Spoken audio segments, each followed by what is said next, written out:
Hello gamers, today we're going to talk about Monster Hunter Wilds. I have some tips and tricks for you, whether you're a new player or whether you're a Monster Hunter veteran.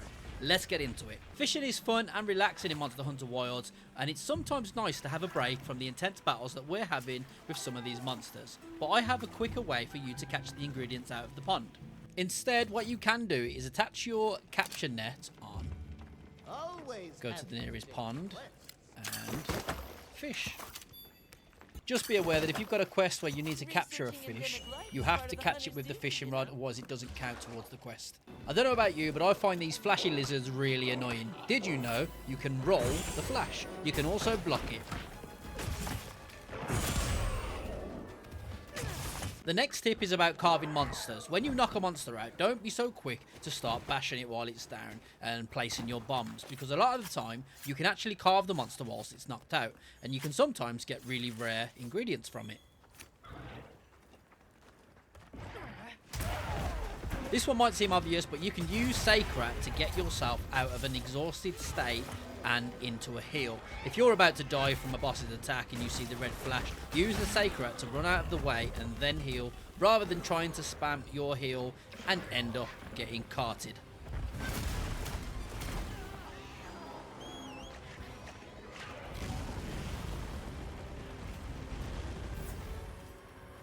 Another handy tip that you may not be aware of, on the left hand side you've got all your items, but did you know if you use focus mode and then press up and down you can scroll through them?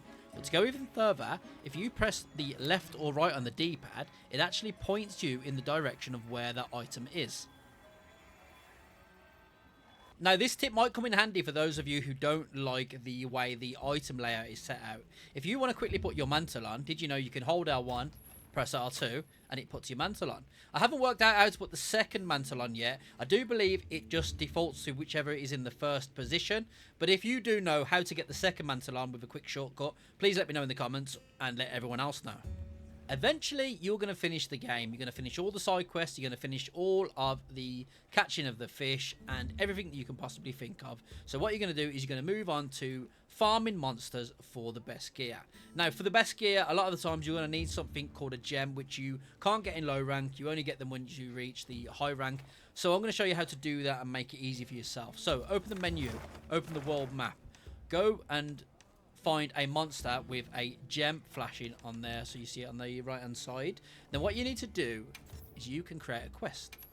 Once you've created the quest, save it as an investigation. Now once you've done this, you are going to need to use some of your research points, but this allows you to fight that monster 4 times, so you can get that gem 4 times, and that's a fast way for you to get the gems for the end game gear. This one's more for fun and less of a tip really, but if you are chasing a monster and you see you can get dragged down into the quicksand pit by the Balahara, what you can do is you can get a bomb out and you can actually throw the bomb into the well and it will still hit the monster that you're chasing. This one's for all you gamers that have picked up the bow in Monster Hunter Wilds and absolutely fell in love with it, because let's be honest, it's kind of broken.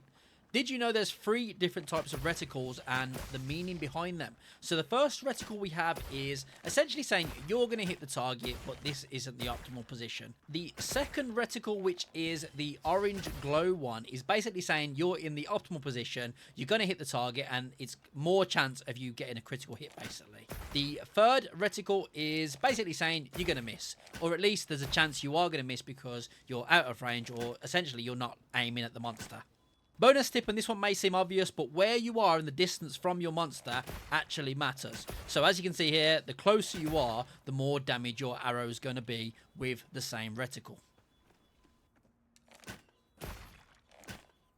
For those of you who stayed till the end, this one's a bit of a bonus one. If you take a photo of your monster at the end of the hunt, a palico will turn up with an art pad and he'll be doing a drawing of you and the monster. So gamers, that's all I've got for this one. How many of you knew every one of these tips? Now, if any of this did help, feel free to drop a like, a comment, a subscribe.